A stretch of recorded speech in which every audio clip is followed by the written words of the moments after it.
দুদিনব্যাপী তেলিয়ামুড়া আনন্দ মার্গ উচ্চ বিদ্যালয়ের বাৎসরিক পুরস্কার বিতরণ এবং সাংস্কৃতিক অনুষ্ঠান শুরু হলো শুক্রবার থেকে। শুক্রবার সন্ধ্যায় তেলিয়ামুড়া চিত্রাঙ্গদা কলা কেন্দ্র তথা টাউন হলে এই অনুষ্ঠানের উদ্বোধন করেন ত্রিপুরা সরকারের মুখ্য সচেতক তথা বিধায়িকা কল্যাণী সাহা রায়। এছাড়া উপস্থিত ছিলেন সন্ন্যাসী কৃতমানন্দ অবধূত, বিশিষ্ট লেখক কবি, প্রাক্তন শিক্ষক মনোরঞ্জন গোপ, তেলিয়ামুড়া আনন্দ মার্গ উচ্চ বিদ্যালয়ের চেয়ারম্যান নিত্যানন্দ দেবনাথ সহ অন্যান্যরা। এদিনের এই অনুষ্ঠানে বিদ্যালয়ে 2023-24 ইংরেজি সনের সমস্ত কৃতি ছাত্রছাত্রীদের পুরস্কার প্রদান করা হয়।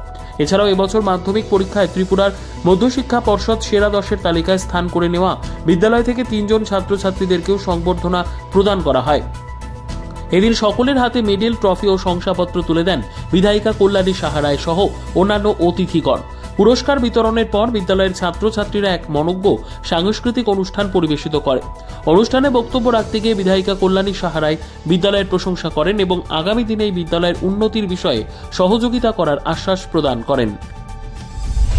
ছেলে মেয়েদেরকে, নিজের সন্তানদেরকে ভালো শিক্ষা দেওয়ার জন্য প্রাইভেট কোনো স্কুলের যদি চিন্তা করতেন, আগরতলায় নিয়ে যেতেন যারা আর্থিকভাবে সচ্ছল। আজকের দিনে এই মানসিকতার পরিবর্তন হয়েছে।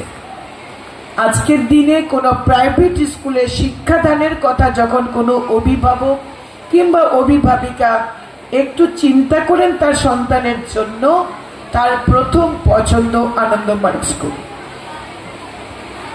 আজকের দিনে রাজ্য সরকার প্রত্যেকটি জায়গায়, প্রত্যেকটি এলাকায় বর্তমান চাহিদার কথা চিন্তা করে বিদ্যাজ্যোতি স্কুলের মাধ্যমে ইংরেজি বিদ্যালয় স্থাপন করেছেন। আমাদের তেলিয়ামুড়াতেও 3টি বিদ্যাজ্যোতি স্কুল রয়েছে।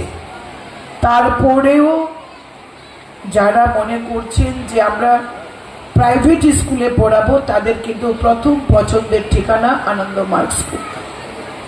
সুতরাং এই আনন্দমার্গ স্কুল যেভাবে আমাদের ভবিষ্যৎ প্রজন্মকে তৈরি করছে, নিঃসন্দেহে আমরা দাবি করতে পারি।